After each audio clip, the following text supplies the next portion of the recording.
It's my Zoom. It's my Zoom. It's the whole thing. There's only one there.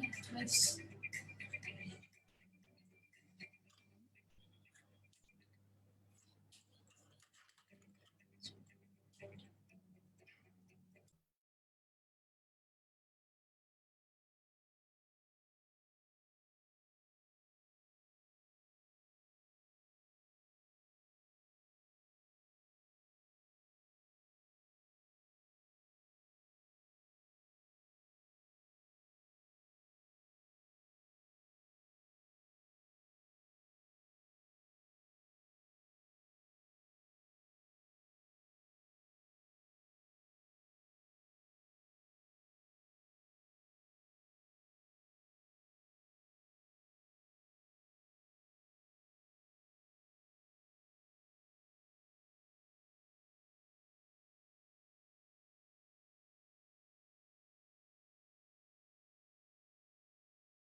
Good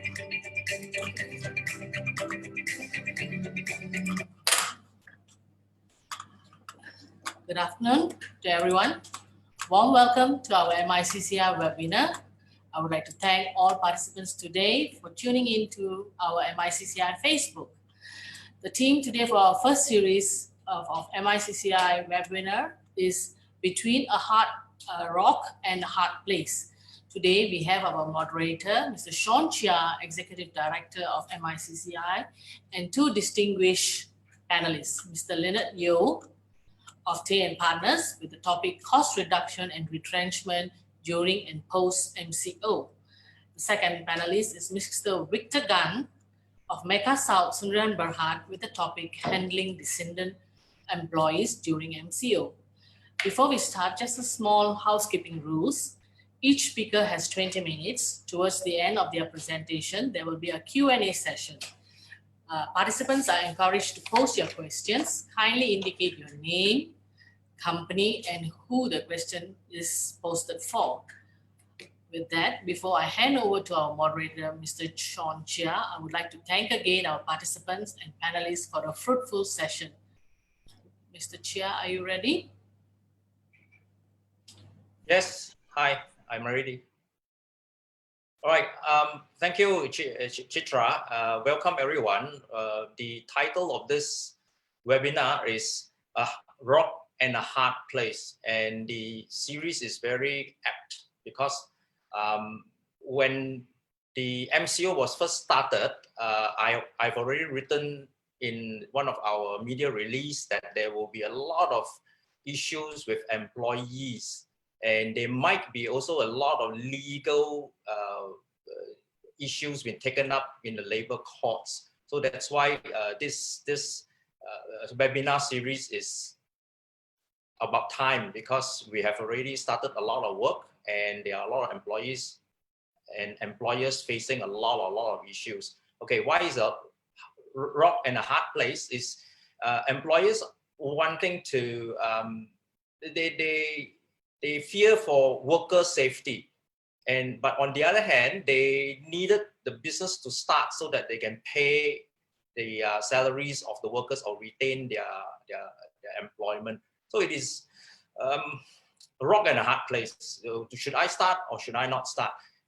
And it didn't help with the government issuing very inconsistent announcements. The main one is the Ministry of Human Resources saying that no annual leave can be deducted, no unpaid leave, must pay full salary. So it has a lot of employers really worried. And there are also employees who find that because of the inconsistencies announced, they sort of they can use a lot of excuses to it, and we are finding from our feedback from our members about employees doesn't want to come to work on the basis of maybe that is a genuine fear, but we can't really tell whether they are actually abusing this scenario. They say that I'm very afraid to turn up for work because I might get infected, you know. So do you take disciplinary action on this? Traditionally, labor courts are very lenient towards the employee, so that there is this favoring. But could it be that they are employee may be using this as an excuse? There is also another case where because of the 50% workforce SOPs that was introduced, so there are half workers who are asked to come to work, and then the other half stay at home.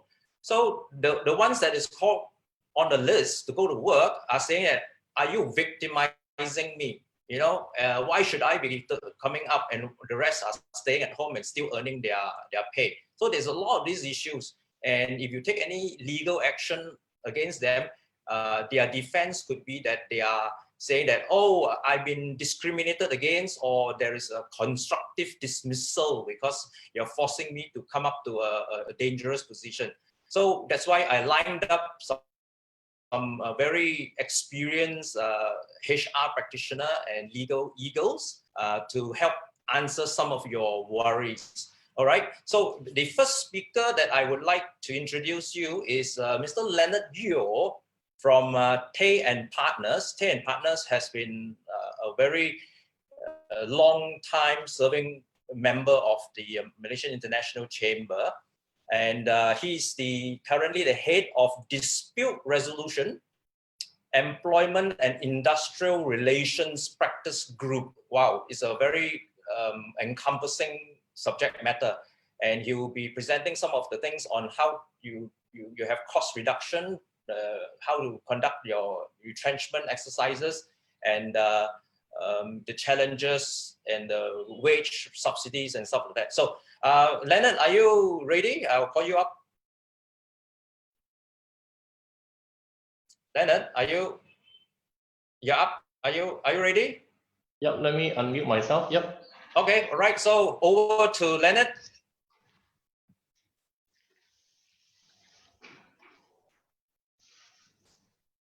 Hi. Okay. Hi, everyone. Good afternoon to everyone. I think we are in a situation where it is not so ideal to have sort of like physical presentation. But on the other hand, with this webinar being the new normal, we are able to see more people at the same time, and it's more convenient for all of us as well. Okay, as thanks, Sean, for introducing myself. And as he has actually mentioned, I'm going to talk about, there are a few parts of my presentation. I'm going to talk about the first part. I'm going to talk about some of the subsidies that the government has actually introduced, in fact, to help us actually save jobs and also to ensure that we retain our employees as best as possible. And there are some differences in the schemes that that the government has actually introduced. And then I will go on to talk about cost-cutting measures. Cost-cutting measures during the MCO, during the CMCO, as all of us are so fondly used to now, as well as post-MCO, all about the cost-cutting measures and what we can or cannot do. And failing which, after we talk about cost cutting, my next part will be talking about, if all else fail, then we talk about retrenchment, which is becoming very real to many organizations. And I will also, after my part on retrenchment, I will also talk about, what if the companies do not comply? What are the consequences? And then I will conclude with Q&A if I have time. So quickly, I will share my screen, which is the slides.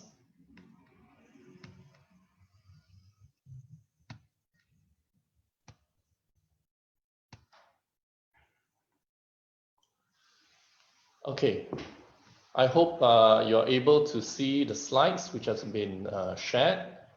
It's on cost reduction and retrenchment exercise during and post MCO. And I'm going to talk about the differences between the ERP and against the WSP and the challenges faced by employers. Okay, quickly, I'll just go through it.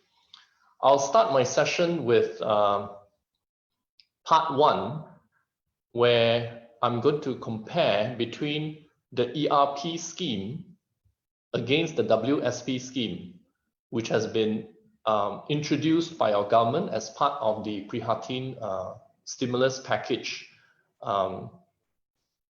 Technically, it's for everyone, but part of this Prihatin is to ensure that there will not be that much of retrenchment now, basically to reduce the number of retrenchment over this difficult period for companies.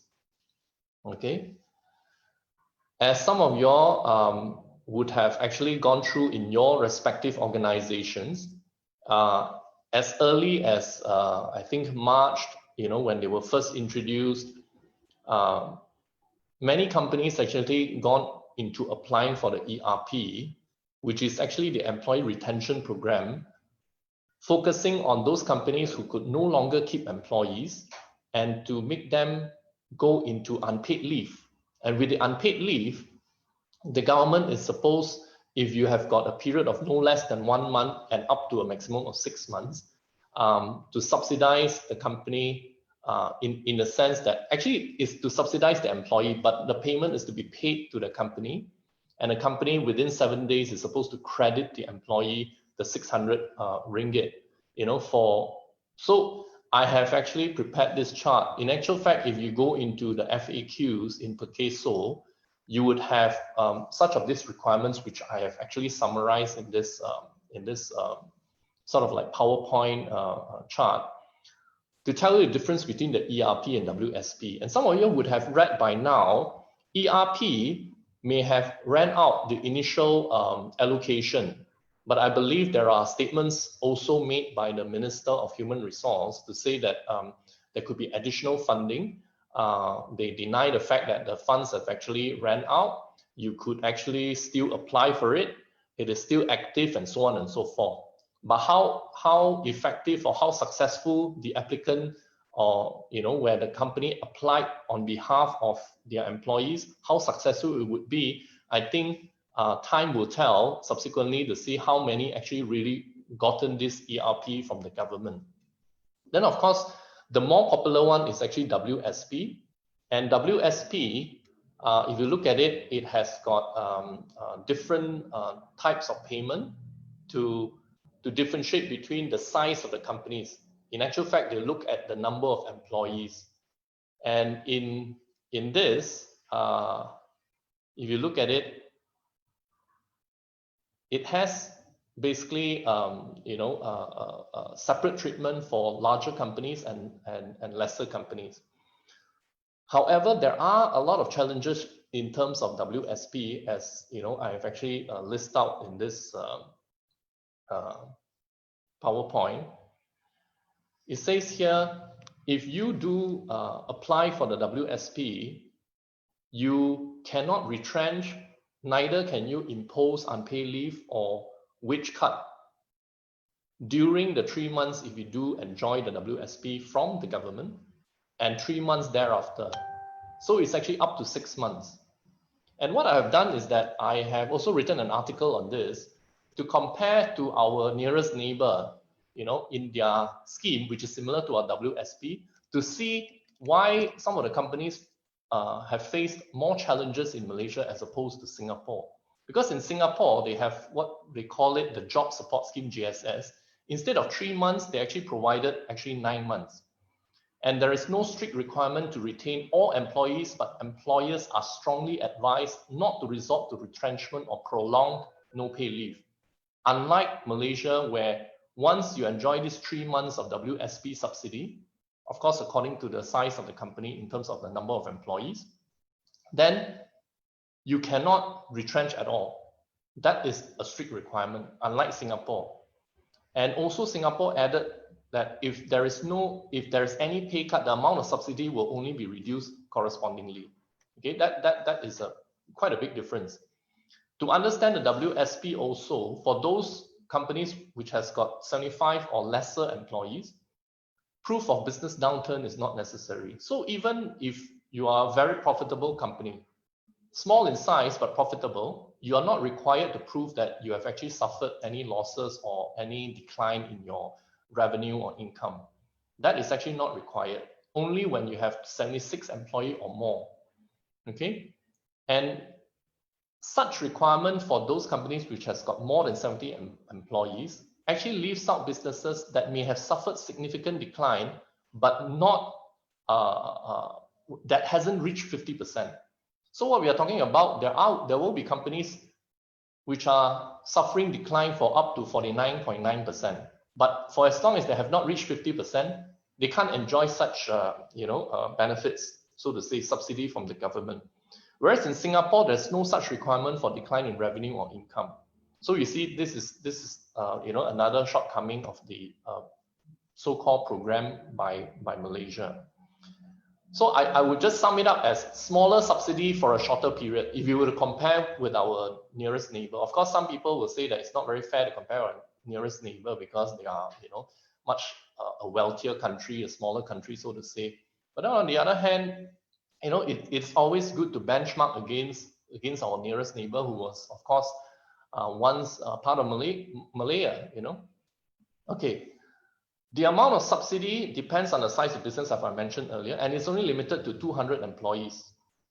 And the subsidy is only given for 3 months. That's why I say it's a smaller subsidy for a shorter period.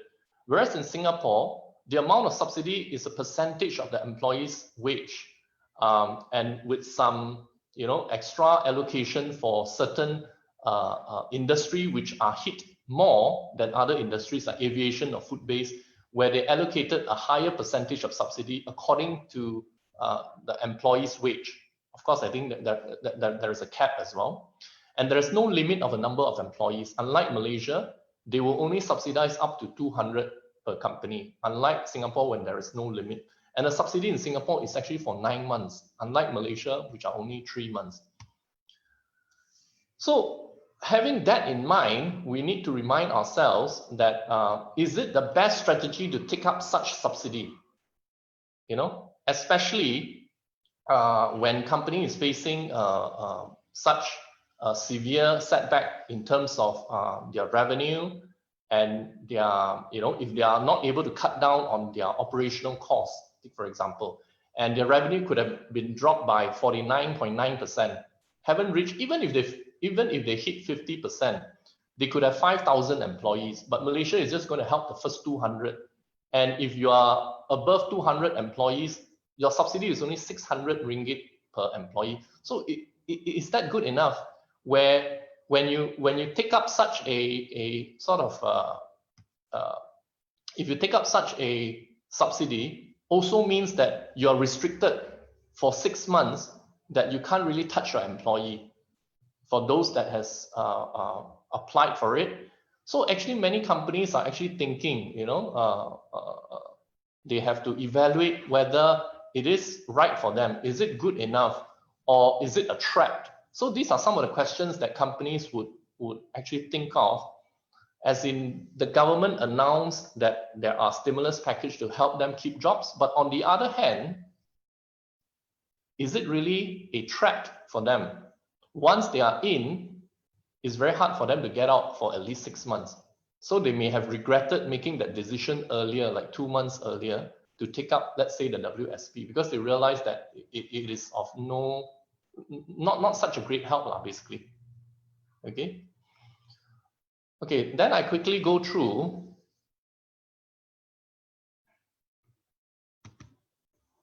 Okay, I'll continue with my slides.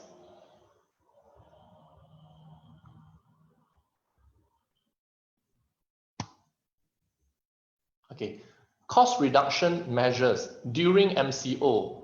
Okay, what I'm trying to get at is that during MCO, based on the FAQs issued by the MOHR, employers are required to pay their employees as per normal despite not being allowed to operate. Pay cuts and unpaid leave are not allowed except with the consent of the employees. So if retrenchment is necessary, employers must comply with the following.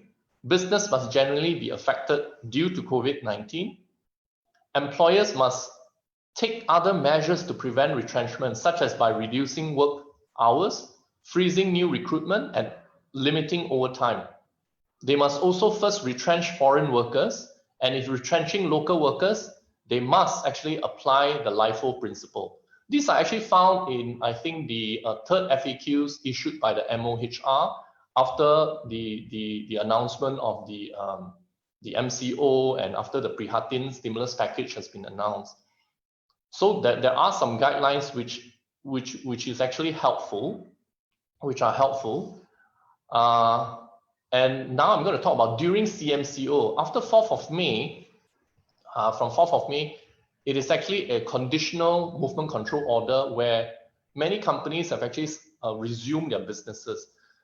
However, businesses are allowed to operate by only complying with strict SOPs, which some companies are still facing that sort of like challenges in complying with the strict SOPs. Some businesses are only operating up to 50% capacity instead of 100%. Even though for some industries, it's actually open for 100%, but because of the strict SOP, you can't have everyone in the office. You need to practice social distancing and so on and so forth. And the risk of if any employees got infected, they have to bear the hospitalization costs and so on and so forth. So most companies are still not operating 100%. So as a result, revenue and production will be affected by this arrangement. Can employers exercise cost-cutting measures during CMCO? Bear in mind, no guidelines on this matter issued by MOHR or other ministries. So logically, employers should still be entitled to exercise cost-cutting measures, of course, subject to the normal industrial relations laws. Okay? And quickly, post-MCO and CMCO, the normal industrial relations laws and redundancy laws ought to apply for all employers exercising any cost-cutting measures. Okay, I give you some example, which of course many of my clients are actually doing. Even now, at this CMCO stage, pay cuts, freezing new recruitment, limiting overtime, reducing number of shifts or days worked a week, imposing unpaid leave, as well as utilizing paid leave.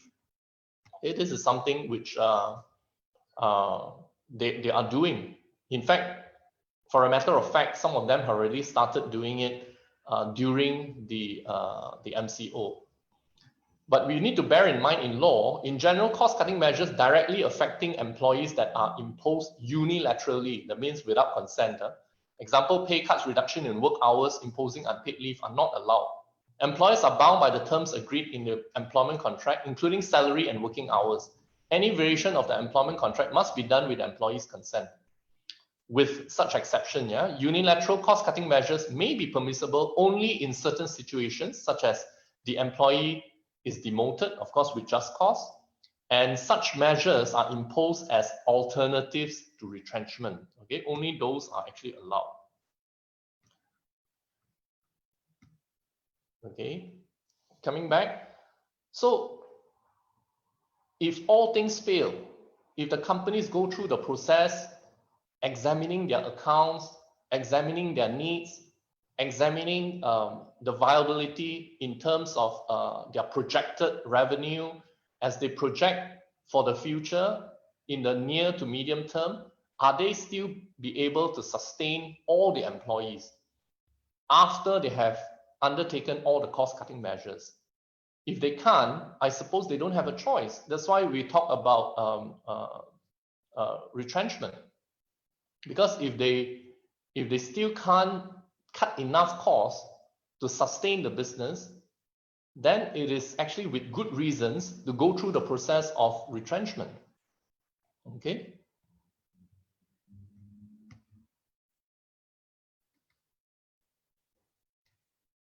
And I'll quickly go through, okay. This is something that we actually highlight to our clients, and I believe some of you who are HR practitioners, you're also familiar. Before exercising retrenchment, employers should consider the Employment Act for the EA employees, and of course, their respective employment contract for the non-EA employees. And for companies which has got a union or unions, so for unionized employees, the collective agreement is also very important. Okay, the company must also look into the employee's handbook or seek advice to go through the handbook or any memorandum or circulars relating to retrenchment. The Code of Conduct for Industrial Harmony. All else, the retrenchment exercise must be bona fide, must be implemented in good faith. This is something that the courts will actually look into if they are not. Okay? And employers must watch out and ensure that they comply with the following: ample notice to the employees concerned, introduce schemes for voluntary and or mutual separations, retrench foreign employees I mentioned earlier before local employees, retire employees who are beyond retirement age, and the length of service. And usually it is encouraged under the code to apply the last in, first out principle, LIFO principle. Okay? And like what I've shared, first of all, my earlier part, we talked about what the government has actually sort of given.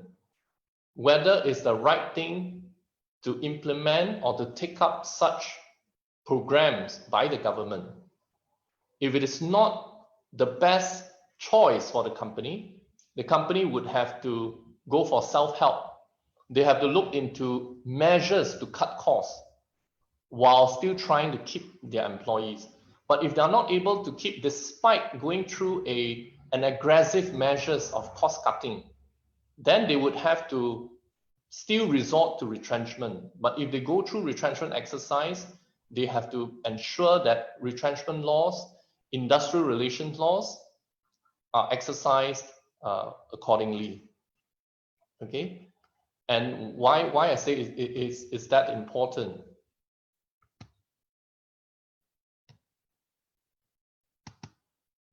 Oops. Okay. Because the rights of employees, if employers fail to comply, is that they may lodge a complaint against the employer at the Department of Labor. You know, if they're not happy with the compensation, the retrenchment benefits, you know, the wage cut, they can actually complain to the Department of Labor at the Labor Court. And for unionized employees, the union may raise this issue as a trade dispute if it's not provided for under the collective agreement. And if a workman considers that he or she has been dismissed without just cause or excuse by his or her employer, he or she may make representation in writing to the Director General of Industrial Relations to be reinstated to his or her former employment. So it is very important for employers to comply with the necessary redundancy and retrenchment laws insofar as termination of employment due to business downturn caused by COVID-19 is concerned. Okay. I'll quickly go into conclusion and Q&A. And of course, conclusion, I will just want to remind everyone that it is understandable and undeniable that the MCO has caused difficulties and hardship to both employers and employees. However, employers remain bound by the contractual and legal commitments to their employees. We encourage all employers to maintain an open dialogue with their employees in respect of measures to be taken in order to overcome or reduce the impact of COVID-19. Okay, I'll just go back. Okay,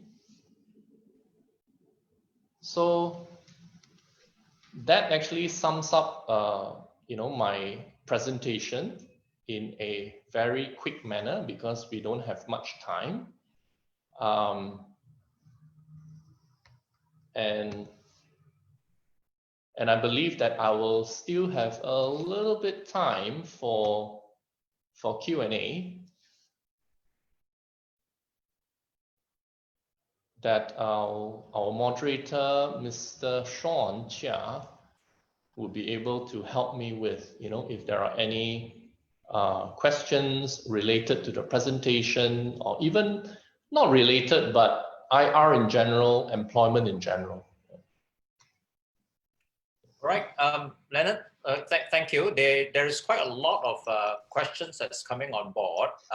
Maybe we could take one or two, but we will probably leave you to the end of this session where we have opened it to the floor. Right. I mean, I heard what you say about the effectiveness of the wage subsidy program. It's very true. We have members who worked out the sums to say that, look, for the wage subsidy that I'm taking, but at the end of the day, if I don't have sufficient revenues to sustain 6 months of payroll, I mean, it becomes an academic study. So they chose not to do so. But then, like what you said is quite correct. What if those that in a hurry, they opted for the wage subsidy program, and then halfway through, within the next 2 months, they find that they can't sustain, or their suppliers or customers have dropped their volumes and stuff like that. Then what do? You're stuck. Are you committed to pay the 6 months wages? That was one of the questions raised. Mm-hmm. Right? Yes. Hi. Yeah, this is actually quite a common question that some of our clients actually face, because when when the government announced the Prihatin stimulus package, they first started off with the ERP. That one is to actually subsidize the employees for those that you have put on unpaid leave, a forced unpaid leave for more than 1 month. You can actually apply for the ERP if the employees are earning below 4,000. Okay, that wasn't too popular, we thought, but subsequently, after 1.5 months down the road, some of my clients actually face difficulties because they have been told that the funds have actually ran out. I think it was 120 or 150 million allocated ran out, and it came out in the papers. And then, of course, the ministry quickly denied that. They say that, although there were an official reply saying that the funds ran out, but it was sent out by mistake or something like that, to say that, more funds are coming, you can continue to apply. But honestly, the truth about all those things, I'm not here to comment, but it wasn't that great of a PR as far as ERP was concerned. But WSP is still ongoing, and I hear you, Sean, and including some of those who are actually having difficulties in trying to justify applying for WSP and then subsequently thinking that they're not able to sustain. Can they start to implement pay cuts or even retrench their workers? If you ask me, when you apply for WSP, there was a portion where you have to undertake that you won't do the three I mentioned, unpaid leave, forced pay cut, as well as retrenchment. There was an undertaking from the employers, so the directors are actually liable for such undertaking. But I have clients really, they told me this. They said that, but what if I took up the WSP for 1 month, then I realized that honestly, I really cannot sustain. Where am I going to get the money from? So as a compromise, I told them, I said, then you have to go back to SOCSO. Then you tell them, whatever subsidy that I've received, I may have to revoke that. I want to return it, because I can no longer keep to the undertaking, because I can't sustain for the next 6 months paying full salary. But would the companies willing to do that? That means whatever that they received from SOCSO, during under the WSP program, they are supposed to return it and write to SOCSO to say that now I can no longer be part of the WSP because I can't keep to my undertaking. I can't do it. But on the other hand, there are other companies which are so afraid that they force themselves at least up to the 200 employees, they can't touch because they have enjoyed the WSP. But they realized that it was a mistake, because some other companies, they thought were smarter by not taking up the WSP, but by slashing the salaries up to 40-50%, as well as retrench some of the employees. They managed to save a lot more than the 600 per employee. You know what I mean? So it wasn't a very smart move for some of the HR to actually take up the WSP, especially they actually did not foresee such a severe downturn projection. So they cannot last 6 months paying at least the 200 employees full salary without retrenching them or cutting their salaries. Okay. Yeah. Okay. So that's why I made the comparison, Sean. Yeah, that's why I made the comparison with Singapore, because Singapore, it was more taught. They have thought through this process, and they know that they cannot force people to keep employees just because they got some subsidy. You know what I mean? So they strongly advise, but they did not impose a strict restriction based on your undertaking or something to that effect. Yes, yeah, Leonard, that's very good. There's two things about it. You mentioned that the companies that take up the WSP, the directors sign on an obligation. So the question now is it a personal obligation or it's a company? That means that, look, if I just can't sustain, I close the company, am I personally liable? It would appear that it's personal liability of the company's principal, the directors, and so on. It's like firms, the partners, right, and so on. Because these are actually undertaking. You don't play around with undertaking to say that, oh, give me some money and I won't do certain things. Then after I start to do things, they say that, hey, go after my company, I'm not supposed to be liable. You know, you cannot take it so lightly as well, because if everyone takes it so lightly, everyone is going to get into the scheme, get some money, and start to implement pay cut to their employees. And some of these employees, they do not know their rights as well. Oh, okay, right. I mean, a bit of a jibe here. I mean, I thought the current case law is that I took the money from WSP. If I pay back a little bit, I'm okay. I'm scot-free. I can be discharged without amounting to acquittal. Right. Oh, okay. Okay. There's one more last one, which will be followed up by further webinar. There is also another school of thought about the legality of the whole issue. There is people that question when the government implemented MCO under the Prevention of Infectious Disease Act. It sort of floats into something which is a state of emergency, which is all bets are off. That means that in short, we are saying, does the Employment Act applies, you know, with the enactment of the MCO? That's one of those questions. I think we will leave it for another seminar to explore the legality of whether the Employment Act or whatever pronouncement made by the Ministry of Human Resource is applicable. Okay, to a lot of the questions that are raised by the audience, we have to be we have to be honest to say that, like what Leonard has mentioned, a lot of pronouncements were shot off the hip, because he has shown the comparison between the Singapore scenario and the Malaysian scenario, where the Singaporeans have thought through before they make any of these policies. Maybe they also learn from Malaysia, because we started MCO earlier than their circuit breaker. So maybe they have learned so too. So there's a lot of questions that have been asked, and it's very difficult to answer them because things are not very, very clear. All right. So without further ado, I would like to introduce or invite our second speaker, Mr. Victor Gan. He's the Managing Director of MICCI South Sdn Bhd. This is very, very interesting, because they have been doing a lot of work in helping employers in terms of employment issues, not recruitment, but disciplinary issues.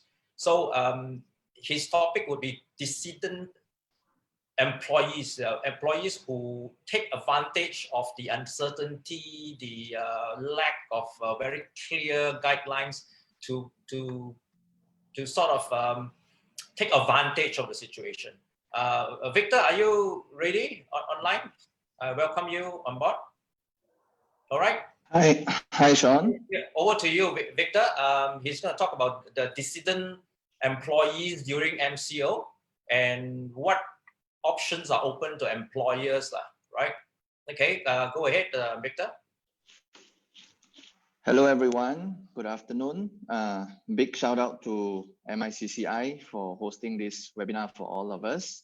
I thought it was an amazing session by Leonard. He shared so much during the earlier parts to this. I will now have to match up to that standards. Also, a big shout out to everybody who's watching us on Facebook. I believe we have right now approximately 150 participants who's on Facebook. So thank you for spending your afternoon with us. If you're at the office working already, this must be your lunchtime. So while you enjoy this, hopefully you get some popcorns and join me in the next 20 minutes or so. My topic today, guys, would be handling dissident or problematic employees during the MCO. I have thought about this topic when it was first given to me, and I thought it would be really beneficial for me to share with you real life scenarios that I've been dealing with over the last couple of weeks. So I might not be able to cover every single problem that an employer may be facing at the moment. What I'll try to do is, based on the problems that have been raised up to me. I will summarize them, I will examine them, and provide you with certain guidelines as to how you can handle this. So I think my introduction would be, as I said, I'll give you a few scenarios. I only have 2 scenarios here with me today. If you have questions, please do put it down on the Facebook. I'll be more than happy to answer them as we go along. And I'll start with my first scenario. And I think since the beginning of the MCO, there have been numerous phases, right? As you know that already. Numerous phases as in, at the end of phase 1, there were certain employers who were allowed to operate under certain strict guidelines. Then subsequent phases, more and more employers were allowed to operate. Now, during the CMCO period, I believe many of you are already back to work. In fact, I'm now sitting down in my office. I look at everybody else, they seem to be sitting down in their office. So with that, employers have been facing some issues here and there because some employees are raising some concerns about, whether I should come back to work, whether I have some concerns, I don't want to come back to work, or certain employees who have came back to work and have also caused certain problems during this period in time. So my first example that I would like to share with all of you would be a lot of employers are now facing the issue where employees are refusing to report to work, report for work. Before I get into the legalities of this and how you should handle this issue, I would also like to, explore with you and maybe share with you some concerns that I've been receiving as to why people might not want to come back to work during this period in time. So a few examples that I have for you would be, number one, a lot of people have raised the concern about travel restrictions. Okay, so people said that, during the MCO, sorry, there is a comment that I'm a bit too soft. Let me just try to turn up my volume. I hope you can hear me better, guys. All right, so back to where I was. Let's understand why people are refusing to come back to work. I mentioned my first example. There were people who raised, certain issues on travel restrictions because, maybe during the start of the MCO, when things are not so strict, they took the opportunity to balik kampung. And, when things became stricter, they are not allowed to travel back to their workplace location. So that is one very popular reason. Number two would be, I would say this is also very, very popular. A lot of employees are raising concerns about safety and security to their employers. They're saying that, I have, let's say, an elderly parent at home. I don't want to go out from home. If I go out from home, I may be exposed to the virus. I don't want to bring it back home. My parents are, slightly on the elderly side, and I want to make sure that they are safe. So these are, this is another popular concern, fear of safety and security. The third one, which is quite relevant, I think, for employers who have gone for the wage subsidy, is the fact that, some people have this perceived unfairness in such a way where, not everybody is being deployed back to the workforce right now. So assuming you are a company that, let's say, has X number of % of workers coming back and X number of % of workers who are still working from home. So some people refuse to come to work because they feel that their other fellow colleagues can stay at home and still get a salary, right? And why do I, as an employee now, need to travel, need to take the risk to come to work for the same amount of salary? What makes matters a little bit worse, in my opinion, is when the government, as Leonard has shared earlier, when the government said that the WSP is only applicable to those whose salaries are not more than 4,000 ringgit in a month, a lot of companies have gone around and implemented a pay cut or an unpaid leave situation. So what they've done is they've used just the benchmark given by the government. Below 4,000 ringgit, we will not touch anything because we are going to apply for the wage subsidy. More than 4,000 ringgit, there will be a pay cut, right? So it makes matters worse if the employee who is now being called to come back to work is an employee who is suffering from a particular pay cut. And whereas the employee who is not required to travel to work is now staying at home and getting full salary. So that's what I mean by the perceived unfairness by a particular employee, which may result in them refusing to come to work. Right. So what is the legal position? Before I get into that, I would also like to break down my recommendation and the legal position into two approaches. As HR practitioners, I believe many of you out there are, very familiar with disciplinary measures and HR management. But consider these two things, guys. Consider one approach, which will be the softer approach, and the other approach, which will be the harder approach. What I mean by this is, are you geared up to take a positive reinforcement, or are you geared towards a negative reinforcement? What I mean by a positive reinforcement is, instead of having one problematic employee accompanied with one show cause letter, you look into measures to avoid this problem from happening. You look into considerations where, some employees are willing to come to work, some employees are not willing to come to work. In a relatively okay work size, I believe this can still be done. Run a survey, check out what the employees prefer, and maybe work out something along the lines of the climate that you're having internally. That would be something very positive that can be done for employees. Along the way, you may earn some goodwill also. But I know that this may not be possible for every single company out there. For example, in a manufacturing industry, you may want to get up and running almost immediately because you may have a backlog to chase in terms of production orders and all that sort of things. But if you are thinking about, yes, I need employees to come back to work immediately, and it's absolutely crucial for them to be back, then the law, as far as the law is concerned, what I need to tell you is, once your company is permitted to be back in operations, in other words, everything goes back to normal, apart from the fact that you have to comply with certain SOPs that's issued for relevant industries. So what do I mean by everything is back to normal? It means that employees are required to come to work as per usual. And if they are unable to come back to work, then business as usual, you need to apply for the necessary leave, annual leave, unpaid leave, based on whatever balance the employee has. If the employee is unfit for work, the employee needs to get a sick leave certificate from a registered medical practitioner. So that's what I call back to normal. Employees need to apply for leave. And what if they don't? What if they just say, I have concerns for health and safety, and I can't come back to work. I'm just informing you upfront. That actually amounts to absence without leave. You all know that as AWOL. So what happens in a normal situation prior to the MCO where an employee goes AWOL? The first step is, you have to give your show cause letter. It becomes a disciplinary proceeding almost instantly. You give your show cause letter, followed by a warning letter. If necessary, have a domestic inquiry. You build your case from that point on, and if this is a repetitive act of misconduct, it may also amount to dismissal on grounds of disciplinary measures, on grounds of misconduct, right? So the reason why I'm advising you to, or recommending for you to consider the negative and the positive, is because at this moment in time, it depends on, like I said, the climate of your company. You may want to consider whether I want to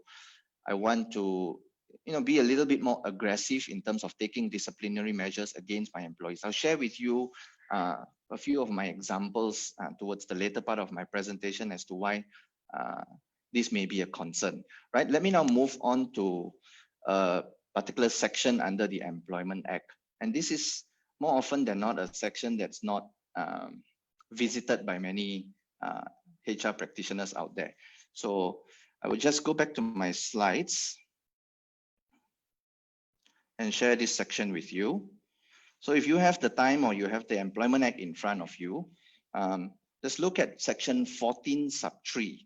Section 14 sub 3 of the Employment Act says that an employee, right, focus on the term employee, may terminate his contract of service with his employer without notice, where he or his dependents are immediately threatened by danger to the person by violence or disease, such as such employee did not undertake to run under his contract of service. Right, so if we were to apply this section, section 14 sub 3, and let me just repeat the keywords here. The keywords of this section would be employee can terminate his contract of service without notice. Okay, if he or his dependents feels an immediate threat by violence or disease.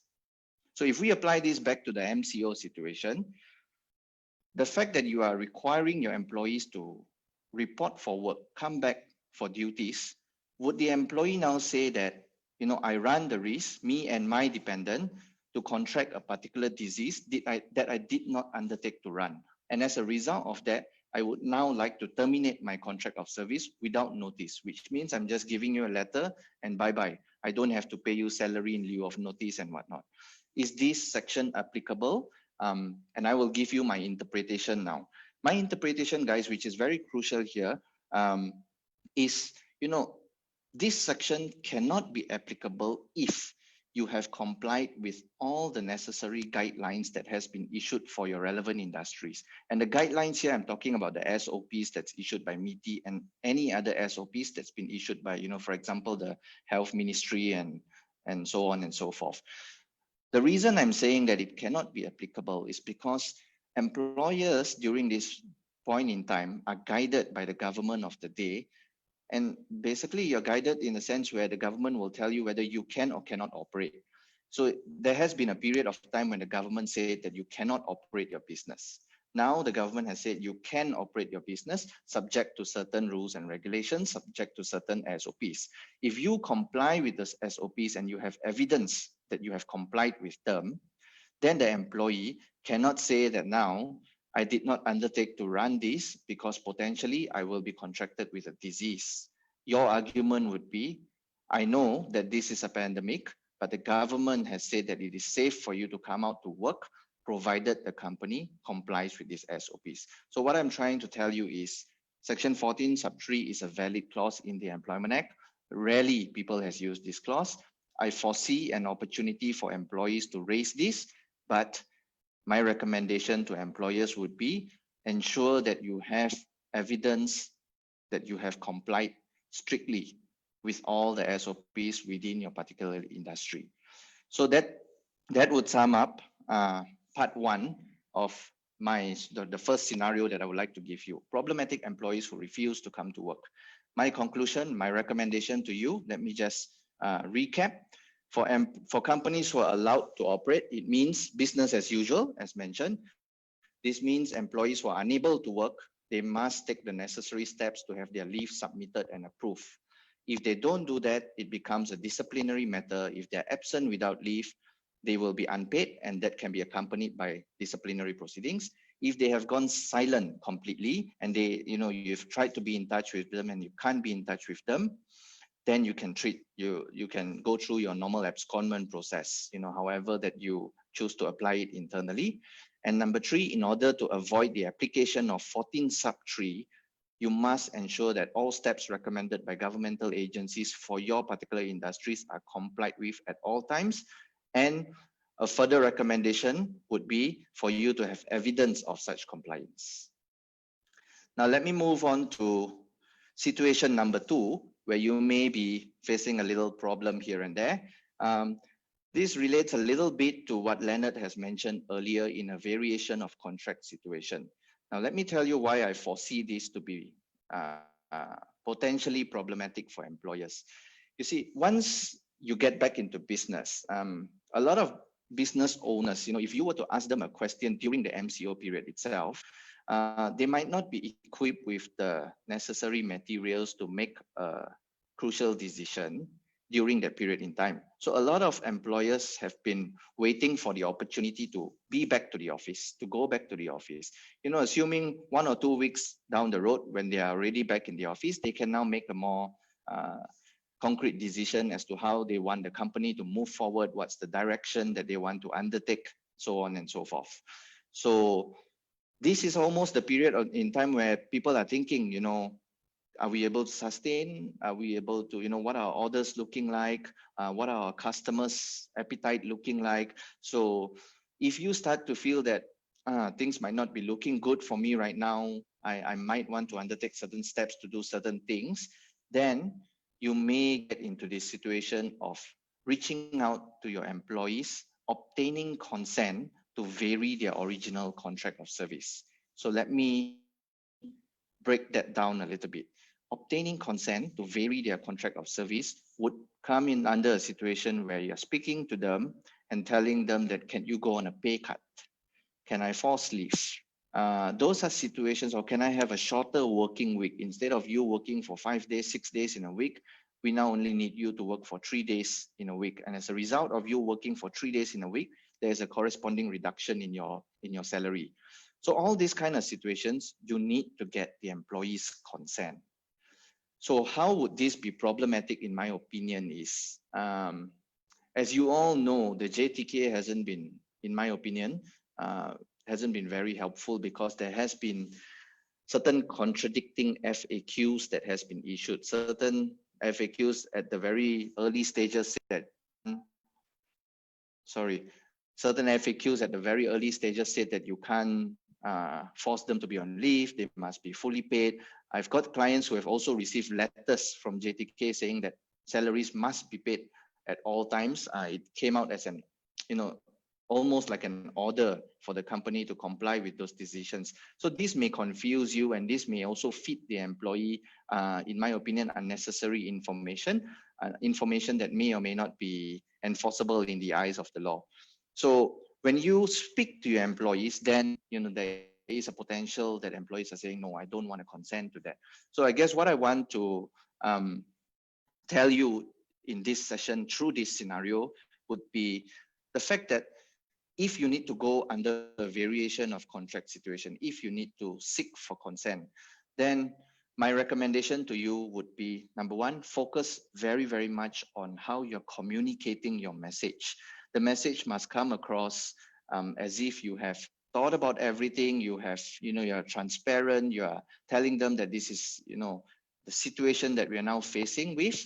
And as a result of this, if we fail to obtain your consent, then we may have to take on more drastic measures. It is okay for you to disclose to your employees what your contingency plan is. And for many companies out there, the contingency plan has been to undertake a retrenchment exercise. So I personally don't see this as a form of threat. This is just a form of transparency where you're telling employees, I would like you to, undertake a 20% pay cut. If we can't do this, we'll have to figure out the next steps.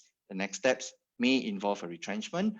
And as you know, it's difficult for you to, find a job in this current day and age. So we're really hoping for you to be aligned with us, really hoping for you to be, working closely with us, and hopefully over the next 3 months, we can bounce back to normal. If you get the consent, life goes on as usual. If you don't get the consent, then unfortunately, you may have to reconsider your alternative steps. I have 2 minutes left, so I'll just wrap up by just giving you a bit more information on how things can go wrong. So whether it's an employee who refuses to come to work, an employee who refuses to cooperate, an employee who refuses to consent, whatever it is, I would urge employers to look into the potential of employees sabotaging and the potential of employees instigating bad reputation against the company. So what I think, I just close with this, what I think I can share with you is, we have been working on a few projects, and we have seen a rise in employees posting their dissatisfaction on social media. So they have, highlighted the faces of their bosses, they've highlighted the names of their companies. They're trying to gather some support in the social media environment, so much so that people, get fed with wrong information about the company. So it's absolutely crucial for you not only to deal with the problematic employee himself or herself, it is important for you to look into security measures from an IT perspective, security measures on the potential of employees sabotaging on or before their last day of work, security measures for employee posting remarks on social media, and whether or not you need to come up with a statement to clarify to the general public. So my conclusion, guys, I'll just pull out my last slide.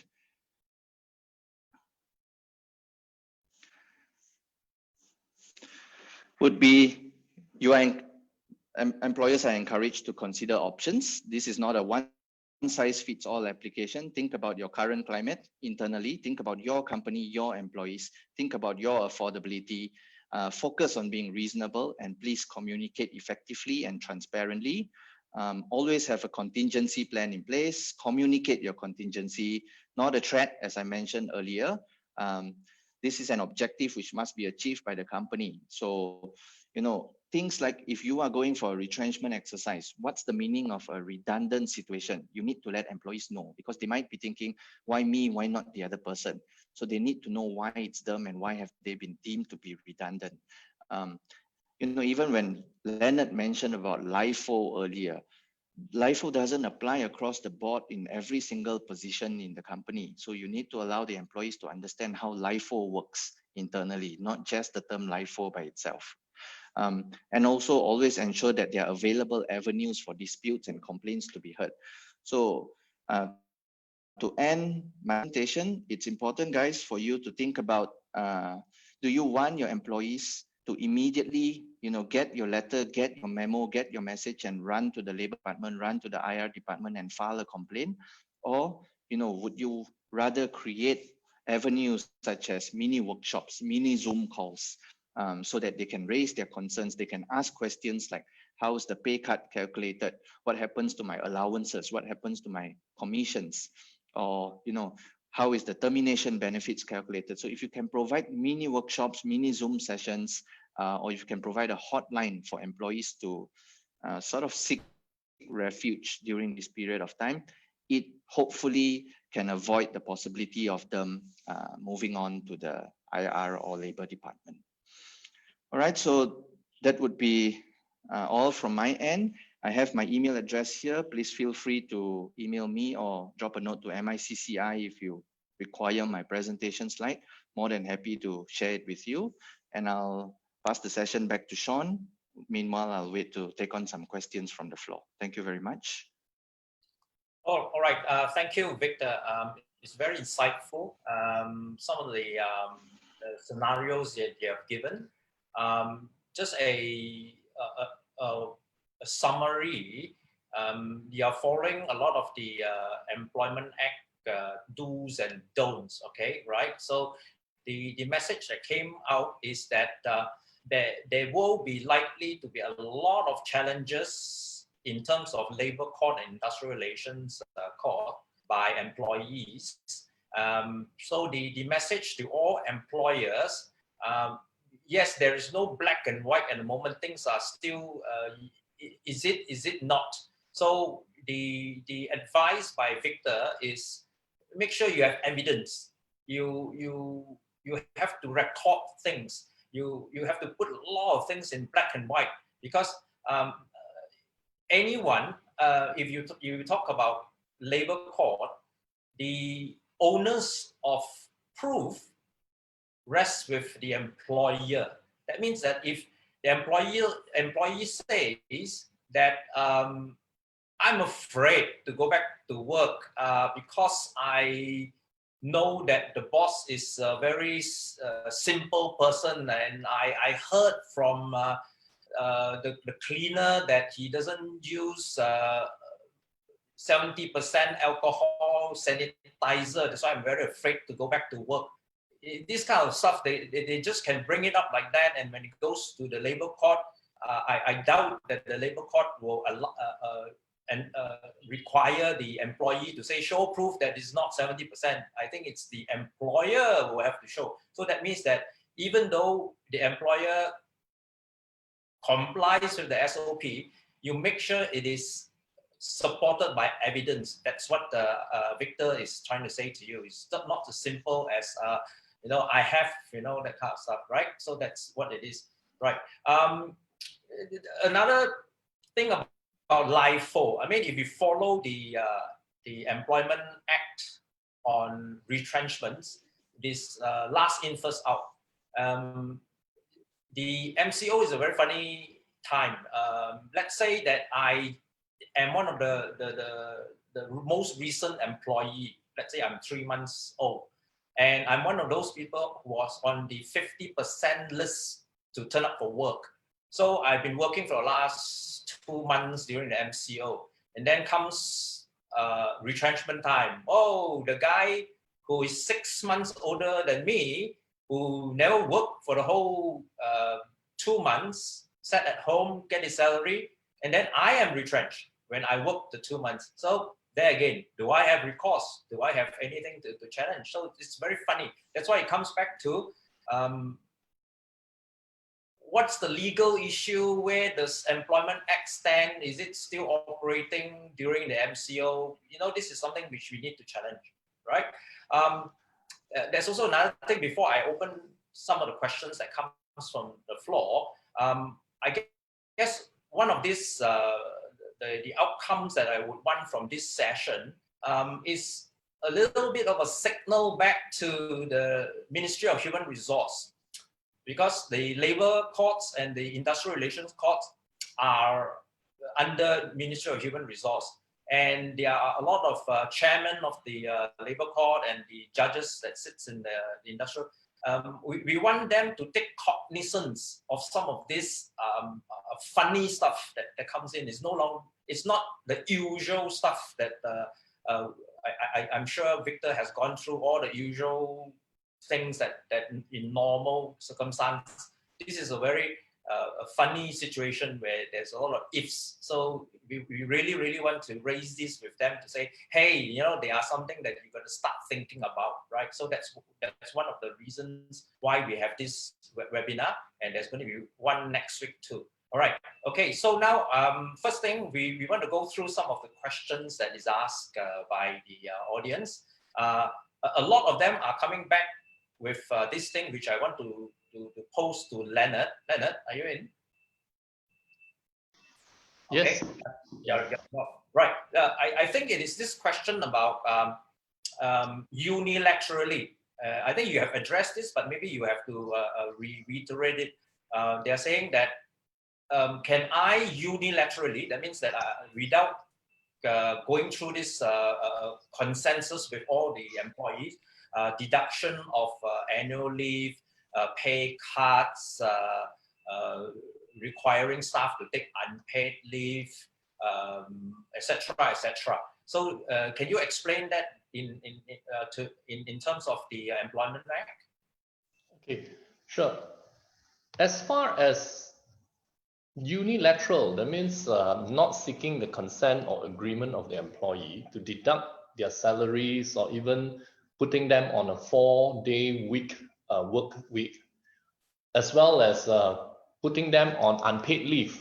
Okay, this is actually very tricky because when the MCO first started and the first circular that came out from the MOHR, the Ministry of Human Resource, it clearly says that you cannot deduct salary, neither can you retrench, or you are strictly prohibited from putting your employees on unpaid leave. However, in their subsequent FAQs, the second, particularly the third FAQ, they realized that, at least from the ministry's side, they realized that they can't really force the companies, they can't really force the employers if the employers or the companies can no longer sustain. And it is just not practicable to impose such requirement on the companies. So what they have done, in order not to go directly backwards, they came to a middle ground to say that, yes, you cannot do all these things, but you can, subject to getting the employees' consent. So they encourage consultation. They say, oh, if you consult with them and they are agreeable to a pay cut, to unpaid leave, or to a shorter work week so that you can cut the salary, then by all means, you know. So that was after they issued the first FAQ. I believe there are a lot of lobbying, including people who knows people, who says that, oh, that is crazy, you know, how can I not do anything to my employees and letting my whole company go? I can't, you know, it's just not sustainable, it's just not practicable. However, if you look at the law, in actual fact, the law is also quite clear, okay? In common law, based on all the case law and precedents, pay cut is something that it is not absolutely restrictive in that manner, that the court does not say that you cannot do a pay cut. However, if pay cut comes under cost-cutting measures to avert a retrenchment, then it's actually a good measure. It's just like saying that if I'm put in a stage under the law, these are all under case law, if I'm put at a stage that it's either I close down the company or I retrench or cut 50% of my employees, or if I have a program to actually cut the salaries by a certain percentage, but by doing so in the next 6 months, I'm able to keep all my employees, or instead of cutting down 50 employees, I cut down half of the 50%, let's say 20%, but to sustain the company, then it is a good measure. So even if the employees were to go to the labor court, there's nothing much the employees can do. And if they find that, the fundamental terms of their contract has been breached, which in the contract says that you're supposed to earn 10,000, but my pay cut says that from next month onwards, you are supposed to earn 8,000. I cut 20%. But to cut 20%, in order for you to save your job, even if you think that is a fundamental breach, call it a constructive dismissal. You go to the Industrial Relations Department. I'm very confident if I act for the company, I'm able to convince the court subsequently in the industrial court to say that this is the lesser of two evils.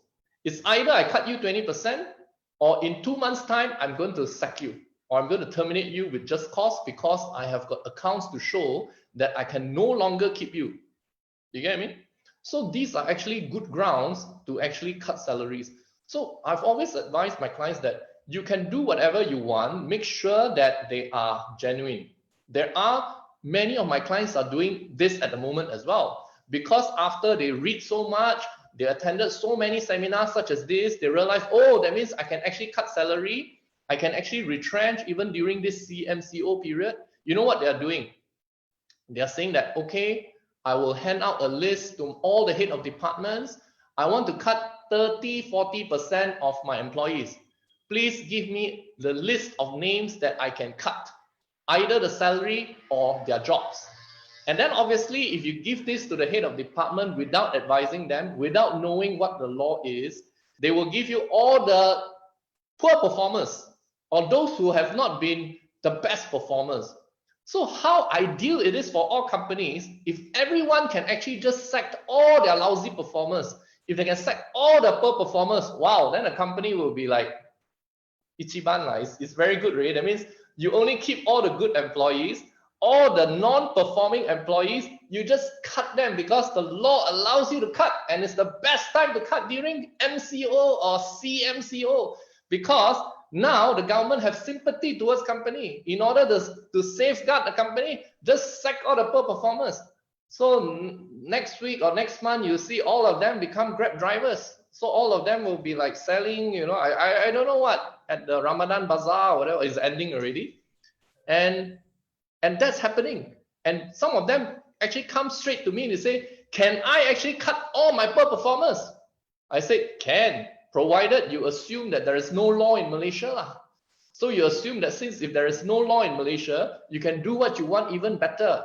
So that is actually a dream scenario for companies. Because if I'm allowed to cut all the poor performers, I can tell you the companies all will go up, basically, because you basically sack all the lousy non-performing employees.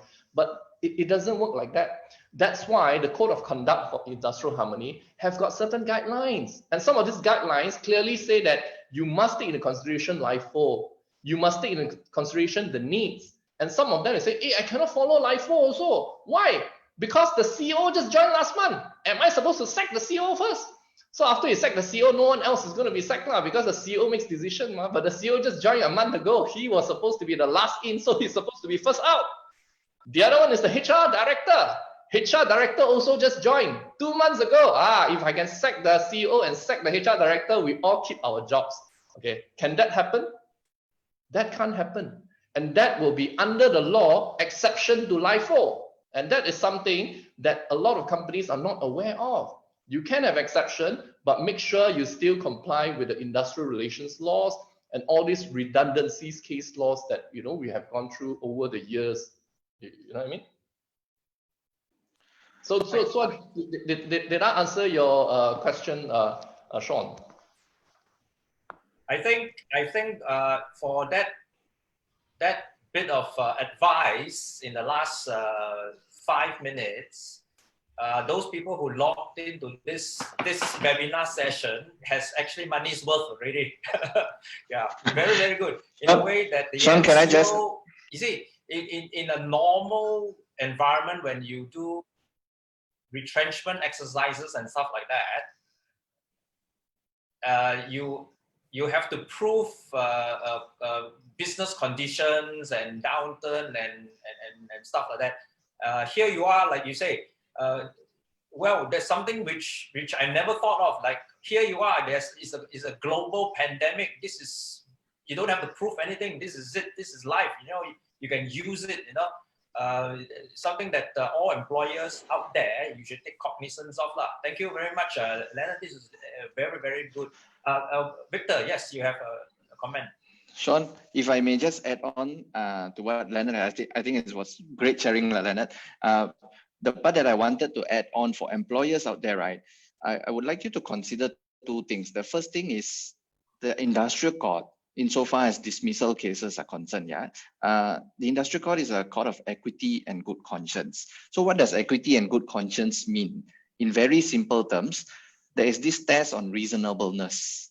How reasonable have you been as an employer? That's one aspect that I want to talk about. The other aspect that I want to talk about is the fact that an employee files a case. You see, you can be 100% reasonable in all your dealings with the employees, but sometimes the employees still decide that it's not reasonable. I still want to file a case. Notwithstanding the fact that filing a case is actually very easy in Malaysia. So the second aspect that I want to talk about there is called perception. Okay, so now let me tell you how I want to combine these two together. Number one is, as an employer, let's say you're going through a pay cut, you need to be as reasonable as possible in communicating this. Tell the employer, like how I said just now, be transparent, show them all the facts. But what if, if you have 100 employees, 90% consents and 10% say they don't consent? How do you deal with the 10%, the 10 employees who don't consent and choose to be difficult? There are a few schools of thoughts here, guys. You can, number one, go for round 2 of negotiations, or maybe you have a bigger risk appetite. You may want to say, look, I will just bulldoze my way through for the 10. And if this 10 decides to sue me for constructive dismissal, like Leonard has said earlier, go to court and fight on the grounds of reasonableness. I'm showing you my record books. I'm showing you my financials. 90% of my employees says that they are okay to take this pay cut. 10 fellows say they're not okay. And this, based on my financials, I can't sustain. I'm doing this as means to avoid retrenching people. So I am being reasonable. How can a reasonableness, how can an approach on reasonableness amounts to a breach of contract, giving rise to constructive dismissal? That's one point. The other point that I want to talk about is the perception. So you may have it, like I said, you have everything that is reasonable, but if the employees don't feel that you are acting fairly, if they don't trust your decision, then anything that you will do will lead them towards filing a case. So you need to work on that aspect in terms of how do I give them the perception that I'm now acting fairly, so much so that they will not file a case against me. This is not a guarantee, guys, but if you think about what kind of perception you want to create, it can help mitigate the amount of cases that goes to the IR department. Oh, okay. Victor, very good for weighing in. That's again another very valuable, worth the money talk, right? There are few things now. Let's have a look at the questions from the floor. I think there was a clarification for Leonard. I think you touched on the unilateral deduction of annual leave is also as per the advisory by the Ministry of Human Resources. You can't unilaterally deduct annual leave, right? Same as cutting pay or forcing people to take unpaid leave. Okay, as far as annual leave is concerned, actually annual leave is actually someone's entitlement. You cannot actually force someone to take their annual leave, even though some companies, for example, they they have offices in different states, and for some states they are not public holiday, but because they want to close down all their offices, they actually have been asking their employees to take their, we call it forced annual leave. It's just like some companies close for 1 week for Chinese New Year, but officially public holiday is only for 2 days. So they force annual leave for additional 4 days on the employees. Actually, all these things are illegal. If you actually challenge it and bring it to the labor court, actually you can actually challenge it. As far as this period of time during the MCO, you know, because of COVID-19, actually many companies are taking advantage as well, because some companies are not really doing that badly, you know, especially those in some logistics, some in delivery businesses, some in glove businesses, some in pharmaceutical, you know, some in actually banking to a certain extent, those that supports the banks, those support essential services. Actually, they're not doing that badly. But I do encounter, including some of my clients, although they're not doing that badly, but I think to them, it is also high time to take stock and get rid of all the excess fat. So it's just like during CMCO, you do more exercise at home, you know, follow your Zumba or whatever, to get rid of the excess fat during MCO. Same thing with some of the companies. They may not be suffering those type of decline that, you know, some other companies are really being affected, but they take advantage of the situation to cut out all the excess fat. And by doing it, they try to justify by saying that, well, because it's a global pandemic, no one is actually spared. So even though I'm not doing that badly now, I can see in the future, there is a projection of negativity in the coming 6 to 12 months, for example. So they start to do all these things. So coming back to annual leave, it will fall under the same category as actually forced unpaid leave, salary deduction, because if you look at the contracts that they sign with the employers, all these things are actually stated as their benefits. So you cannot impose that you either reduce that or quickly go and take it out so that you know, you won't have to enjoy your annual leave when the CMO is over. To a company, if you do your calculation, it is also money, because for as long as they are not working, you are not supposedly not supposed to be as productive lah. So if let's say they take less leave, so you're supposed to generate more productivity while they are back at office. But I think the new normal tells you something else.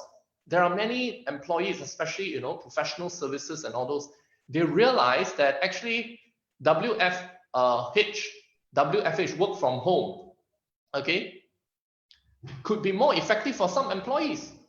So they don't really have a real downtime while these employees actually work from home. So whether they take leave or they don't take leave, actually the significance is actually lesser already. Can you imagine now, for example, certain companies, they are on rotation, or some of them have been designated to WFH, work from home, meaning whether they take leave or they don't take leave, basically they're not in the office. So when they work from home, actually very hard, unless you got CCTV behind them, you don't even know whether they are really working throughout or they're busy bringing the children for shopping during the day, or they only reply the emails in the evening. All these things actually happen. And I think we have to accept the fact, if we allow people working from home, productivity, we have to really must have a new gauge to gauge whether employees are still as effective when they work from home. So in coming to the conclusion on whether you can actually take away some of these rights, I think company would have to, there will be a shift, and there will be a paradigm shift in terms of how much is leave worth now. Whether you take away some of the leave, would you really gain in monetary terms? Would you really gain in productivity? Those type of things. Right. But basically the short answer to it is that unless you get consent, or unless it is actually an exception to doing something more drastic, like termination as a result of redundancy, retrenching the person, you can do some of these measures to alleviate the more severe actions. You can. Yeah. Right. Okay. Right. Thanks for that. Yes, it's true. I mean, it's not that legally you can't do so. It's just that if the organization or the business is impacted and very severely, cash flow is not there, going to be there in a couple of months, these are some of the measures you can undertake. That's what the message is here. There's a few more here. I wonder if anyone could address this. It's got to do with foreign. Okay, first question is those that applied for WSP. Let's say I have a staff of 20 there's only 5 of them who are WSP. So if I take the WSP, there is a obligation not to retrench all 20 or only those 5 that were entitled to WSP. My short answer to that is only the 5 lah. You see, there are some companies which, including my clients, they have like 5,000, 8,000, 20,000 employees. So some of them, because they've got like 20,000 employees, they're not even bothered about the 200 employees enjoying the 600 subsidy. But some companies, including multinationals, they do take it up, you know, for the 200 who are actually below 4,000 and satisfy all the requirements. Say, why not from the government? You know, 600 each, take it lah. You know, provided they actually contribute to the EIS and also SUBSIDY, you know, under the scheme. Take it lah. When else do you get money from the government like that? So I also encourage them to take. But if let's say you're neither here nor there, let's say you have got just ngam lah, you know, 200 and 250 employees, something like that, and you enjoyed the WSP, you know, for first 200 employees, 600 ringgit, and then subsequently you realize that, wow, you know, this really affects me, man. This is something that I couldn't foresee. Then you're in trouble. Then it goes back to the earlier question to see that, can you actually reverse that? Because now it's as if I cannot touch my first 200 employees. I only got 250, but I can't touch 200, or I got 201 now. That's the even more drastic hypothetical situation. I got 201. 200 of them enjoyed WSP. Now I'm facing difficulty. I have to keep them for the next 6 months without touching their salary. Is that practical? Obviously not, right? You may even talk about pay cuts to 100 of them. You may even talk about, you know, retrenching like 50 or 80 of them. Now you're almost stuck. So you have to go back to Pukesal and say, hey, Ken, you know, my earlier declaration, can I actually retract it? You know, something like that. So you have to go to consult them lah. You know, earlier you didn't think properly. You want to take the money first. Then now, of course, you get stuck lah.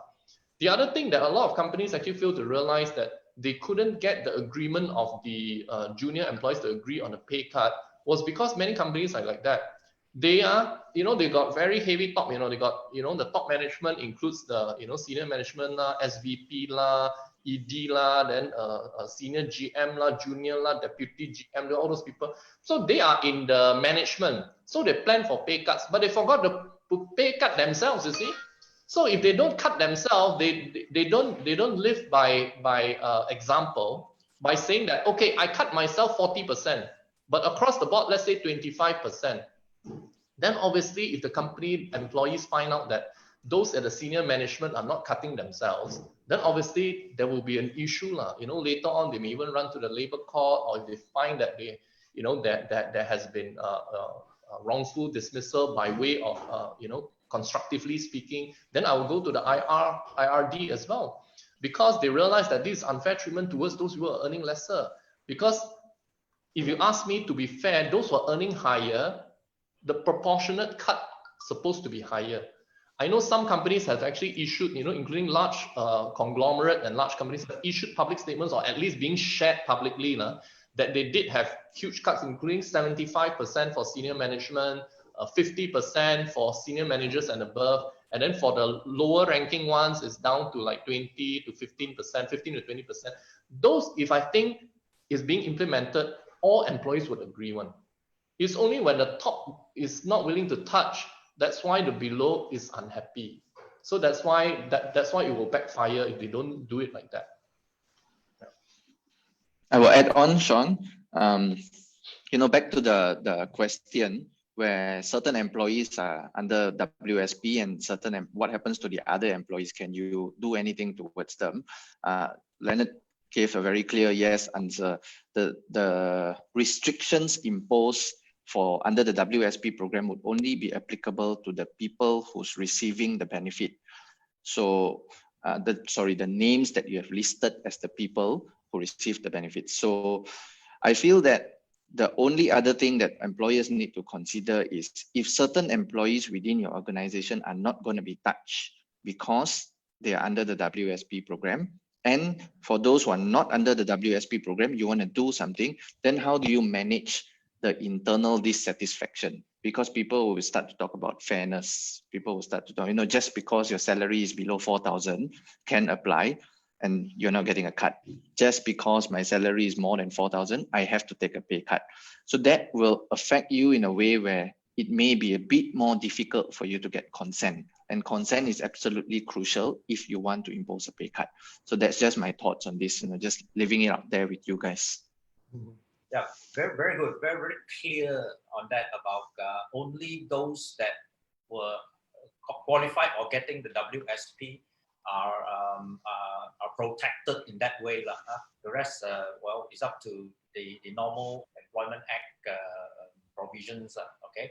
I guess the last question was raised by someone to say that if the company embarked on the WSP and once it's run out, let's say 3 months, if the CMCO continues, then can they apply for ERP? Actually, as far as the WSP and ERP is concerned, they are actually quite clear. Unfortunately, once you have started with the ERP, you can't go for the WSP. So in this scenario, after you have started WSP, basically you're undertaking to the company that you're not going to do the 3 things I told you, right? Unpaid leave, pay cuts, as well as retrenchment. But ERP, basically, those who enjoy ERP are those actually will force unpaid leave. So how can you, with the undertaking of WSP, go back to ERP? So the requirements are actually different. You see, ERP actually started first. Before the government thought of WSP, they started ERP. But there was some inconsistency from the government side, because government is saying that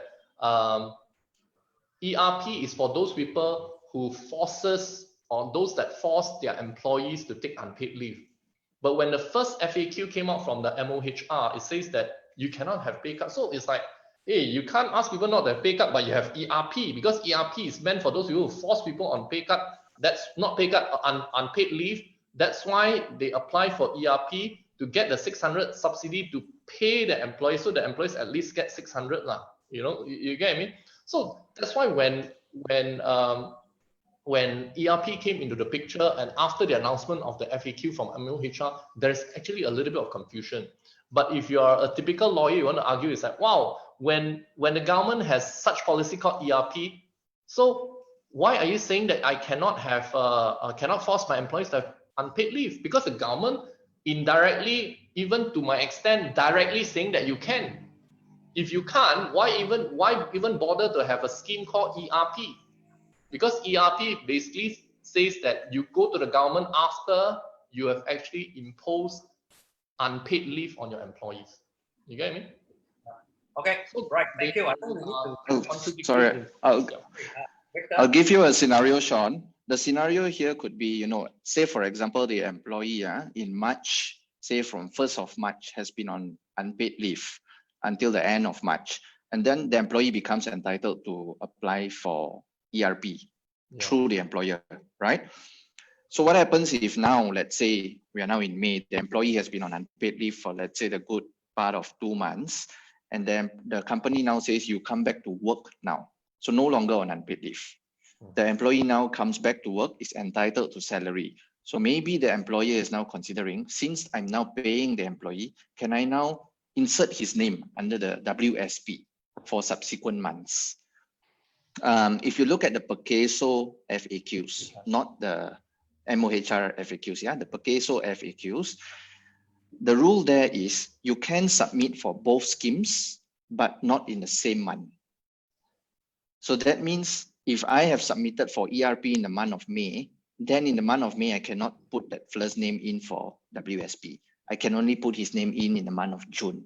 So I guess my answer to that earlier question is yes, it is possible for you to do that, but you only have to remember that you can't do it in the same month. Yeah, okay, right, quite clear. Right, so in a summary, things that we are listening, in terms of the WSP, those employees which qualify and the company that actually apply will enjoy the provisions, the 3 things that the company is obligated for the next 6 months not to do that, right? That means that the questions that comes out about foreign workers and stuff like that, if they're not under the WSP, then it's the same thing that applies in general to the other employees, that you can undertake cost reduction technique methods or actions. Okay. Now to wrap up here, what else do we want to look at? Okay, right. I mean, I don't think there are any more stuff in there, unless any of you wants to have some final comments before we wrap up. No? Okay, so, right. I think the next things that we want to talk about, next webinar, which you hold a minute, I will share this with you.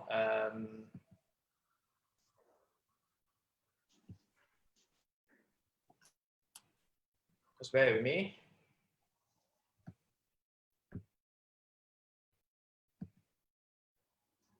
Right, this is coming on next week.